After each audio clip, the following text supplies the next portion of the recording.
Tamil Nadu CM MK Stalin సంచలన వ్యాఖ్యలు చేశారు. జాతీయ విద్యా విధానాన్ని ఎన్ఈపీ తమ రాష్ట్రంలో అమలు చేసే ప్రసక్తే లేదని మరోసారి స్పష్టం చేశారు. కేంద్ర ప్రభుత్వం తమిళనాడుకు 10,000 కోట్ల రూపాయలు మంజూరు చేసినా అంగీకరించలేదని తేల్చి చెప్పారు. ఎన్ఈపీ వల్ల హిందీ భాషను బలవంతంగా రుద్దే ప్రయత్నమే కాక విద్యార్థుల భవిష్యత్తు, సామాజిక న్యాయ వ్యవస్థలపై ప్రభావం చూపించే అంశాలు ఉన్నాయని అన్నారు. అందుకే తాము ఎన్ఈపీని వ్యతిరేకిస్తున్నట్లు పేర్కొన్నారు. భారతీయ భాషల మధ్య అగ్గిరాజేయొద్దని ప్రధాని మోదీ హితబోధ చేసిన సందర్భంగా కడలూరులో జరిగిన ఒక కార్యక్రమంలో సీఎం స్టాలిన్ చేసిన వ్యాఖ్యలు చర్చనీయాంశమవుతున్నాయి.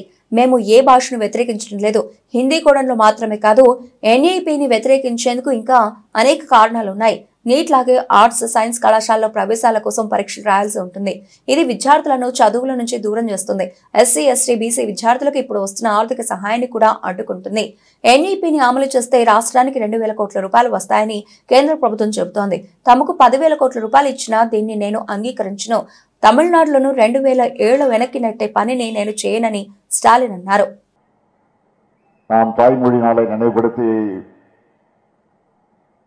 அதை இன்றைக்கு வெளிப்படுத்த வேண்டிய அவசியத்திற்கு நாம் வந்திருக்கிறோம்.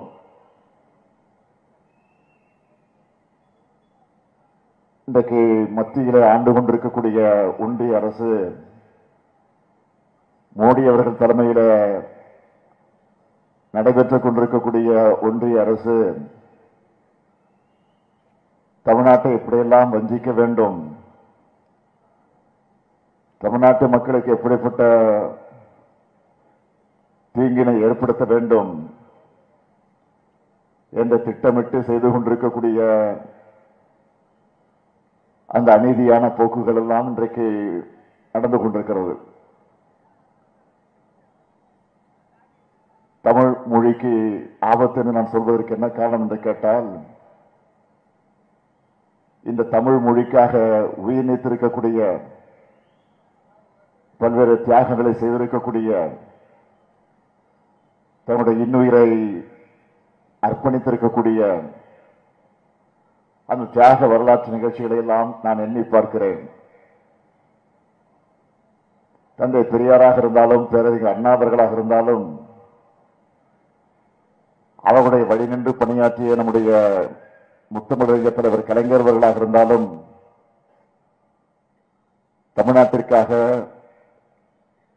தமிழ் சமுதாயத்திற்காக, தமிழ் மக்களுக்காக, தமிழ் இனத்திற்காக, தமிழ் மொழிக்காக அவர்கள் செய்திருக்கக்கூடிய அந்த தியாக உணர்வுகளை எல்லாம் நாம் மறந்துவிட முடியாது.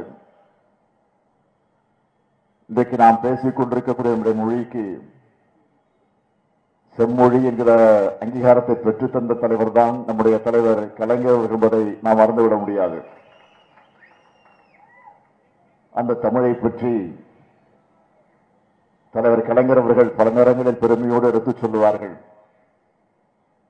உலங்கவர் ஓவியமே, உற்சாக காவியமே, ஓடை நறுமலரே, ஒளியமிழ் புதுநிலவே, அன்பே, அமுதே, அழகே, உயிரே, இன்பமே, இனிய தென்றலே, பனியே, கனியே, பழரசச் சுவையே, மாணிக்க சுடரே, மன்பத விளக்கே என்றெல்லாம்